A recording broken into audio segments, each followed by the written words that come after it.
Kaabos, narito po ako ngayon na nagkanya-kanya kaming exercise ni Mr. Kaabos. At kaya ito, inumpisan nag-vlog sa inyo mga Kaabos. Ngayon ay alas 6:30 ng gabi. Medyo basa ang daan kasi kanina umambon. At alam mo naman pagka December, ganito na talaga. At ngayon ay December 3 na. Binabati ko ang lahat na magbi-birthday ngayong buwan na ito. Lalo-lalo na sa aking mga anak. Umpisan sa 1 hanggang katapusan. Meron magbi-birthday sa mga anak ko, apo. Kaya yun,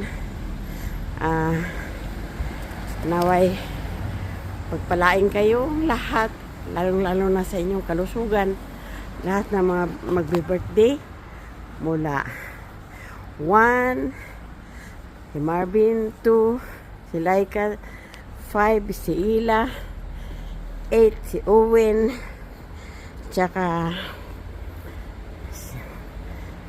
si Owen, si Adet, at saka sino pa yun, especially si Aya. Ayan yung mga nagbe-birthday ngayong buwan na to. Ayan mga Kaabos, binabati ko silang lahat. At binabati ko rin si aking kaibigan na si Lita, December 10. Advance happy birthday. At saka sa aking amiga yon. At saka si Mari, happy birthday sa December 8 kay Connie dyan sa Cebu. Maring Connie din, parehas kayong pangalan, Concepcion. At saka basta lahat ng mga mag-birthday, maswerte kayo kasi yan ang kaarawan nyo. Ako din naman maswerte para sa lahat, maswerte lahat na dumating ang kaarawan. Kaya yun mga Kaabos, basta anong tawag dito, magtiwala lang sa Diyos at tayo ay bibigyan ng mahabang buhay. Ayan mga Kaabos, samahan nyo lang po ako sa aking pupuntahan. Okay? Kasi nag-exercise ako ngayon. At dahil dito, dahil padating na ang Pasko, eto, marami nang nag-aadorno. Ayan mga Kaabos. Kaya pinili ko ang lumabas ng gabi kasi gusto ko talagang ang mga ilaw nga dyan mo mararamdaman na yung magpapasko na. Pero para sa akin, masaya sa atin kasi merong mga bata nangangaruling. Ayan yung mga Kaabos. Kaya natutuwa ako sa mga ilaw na nagkakagandahan. Nagagandahang mga ilaw, maliwanag at kanya-kanyang ayan, pilukiryahan. Kahit ganyan lang mga Kaabos, mararamdaman mo na nga talaga ay Pasko na. At Tilma Bihok, maligayang bati sa iyo. Sana maging masaya ka sa Pasko kahit palagi mong kasama ang iyong pinakamamahal na alaga. At sana makaisip ka naman na bisitahin ang lugar, makipagkita sa iyong mga kapatid at lalo-lalo na matagal ka nang hindi nakakauwi at makita mo naman yung mga yung mga kamag-anakan mo dito sa Spain. Diba sabi ko sa'yo, pag pumunta ka dito, huwag mong isipin na na gastos ka na malaki boy no sa pamasahe lang. Pagdating dito, walang problema. Kasi marami kang matuluyan.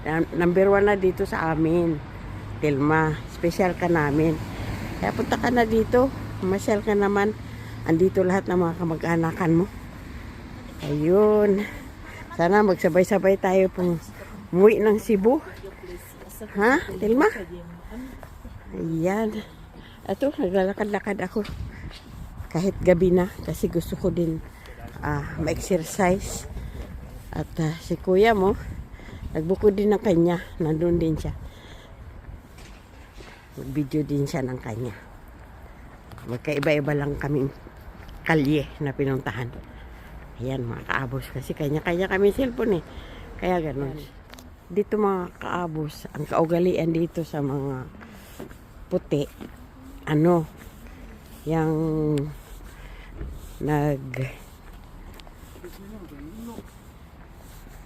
nag-adorno sila sa bahay nila. Kapag ka dispiras na ng Pasko, ewan ko kung bakit ganun, kahit yung sa amo ko. Ayan, itong nakukunan ko yung pa lang ito, sa kalye. Kukunti pa lang. Kaya, naglakad-lakad lang ako kasi gusto ko nang makakita ng liwanag. Tulad doon, mandaroon, malayo. Pero sige lang, lalakarin ko lang kasi yun nga ang hinahanap ko. Yung may mga adorno na. Mag-ilaw-ilaw. Yan. Kaya yun mga kaabos. Doon, banda, layo. Banda roon, paano?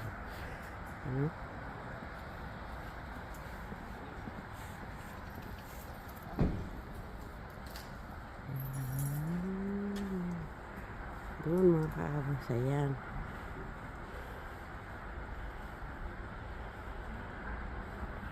Yan doon yung may adorno. Mga kaabos, hindi pa magandang mag-video ngayon sa wala kasing mga dito, mga ilaw-ilaw o mga bahay-bahay, malungkot. Kaya yun ang sinasabi ko na dito sa Espanya, dito ayaw ko lang sa ibang lugar ha, dito lang sa amin ang sinasabi ko. Naghahanda sila nag-aadorno sila pag malapit na Pasko, dispiras na ng Pasko. Ayaw, bakit ganun? Sa atin, basta sumapit na yung beer, wala na. Pagdating na ng October, November, December, wala na. Kompleto na sa adorno ang mga bahay. Kaya maganda talaga sa atin, masaya.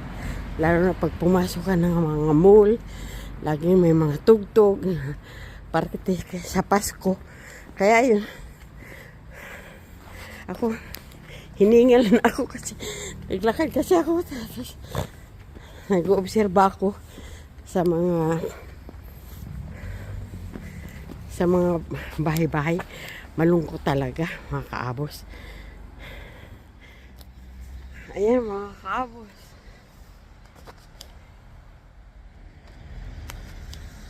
Yan lang makikita mo, mga kaabos, yung mga puno lang. Pero ang mga bahay-bahay, walang mga adorno.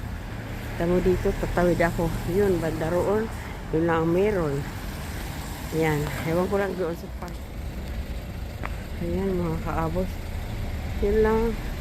Alam mo mga kaabos, namimiss ko talaga sa atin na gusto ko naman na yung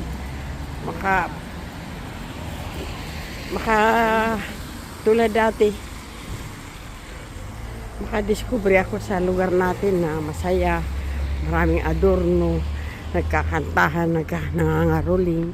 Dito ko kunti lang mga kaabos ang Nag-ano ng kuan? Nag-adorno ng bahay. Yun lang oh, mga kaabos. Sus, marsip. Hindi katulad talaga sa Amerika. Ay, pardon.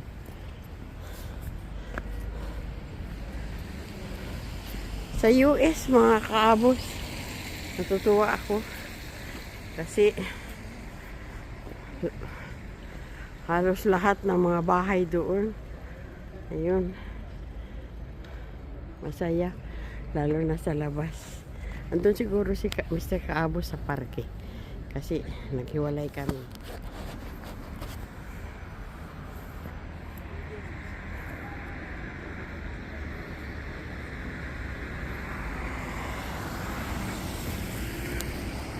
Yan lang, mga kaabos. May mga ano ito. May mga pari-parihas lang mga kaabos. Nasa mga puno. Ayan. Ay kung naglalakad-lakad ako, inibidyohan ko na rin. Ay ayun. Ako lang mag-isa mga kaabos.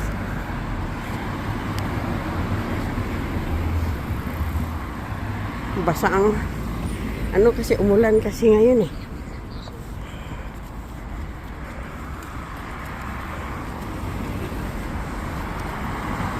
Yan, yan mga kaabos.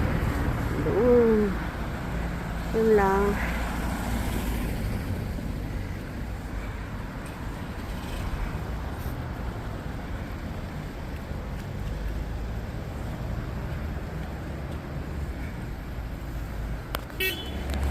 Yan mga kaabos. Yung kalye na to kasi may mga puno lahat inanuhan nila, pinailawan. Yun ang pinaka-adorno nila dito mga kaabos.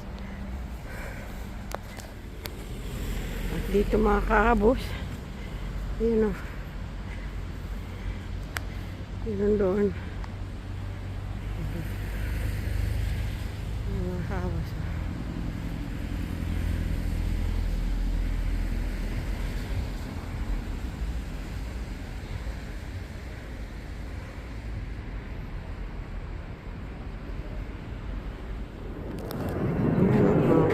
Buti pang mga halaman mga kaabos.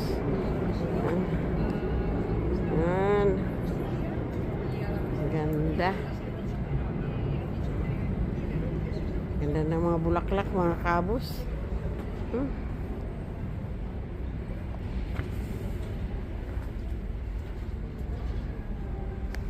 Buti pa ito.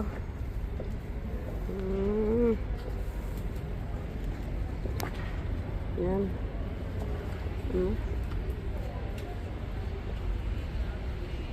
Ganda ng mga bulaklak mga kaabos oh. Talaga naman. At ayun, dito lang mabibidyohan ko yung mga kalye-kalye na yan. Ayan, may mga video, may mga ano na doon sa kalye adorno. Pare-parehas lang naman yan ganon. At yan, mga kaabos. Yan. Yan, may mga palamuti ang puno. Ayan. Yan ang mga kaabos.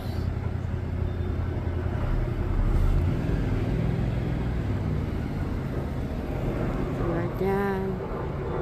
Yan. Ganyan lang, mga kaabos. Ayan ako. Ano dito? Ang adorno. Ayan o. Yan. Ang mga kalye lang ang meron. Tsaka ito. Tindahan kasi ng Chino. Kaya ganyan.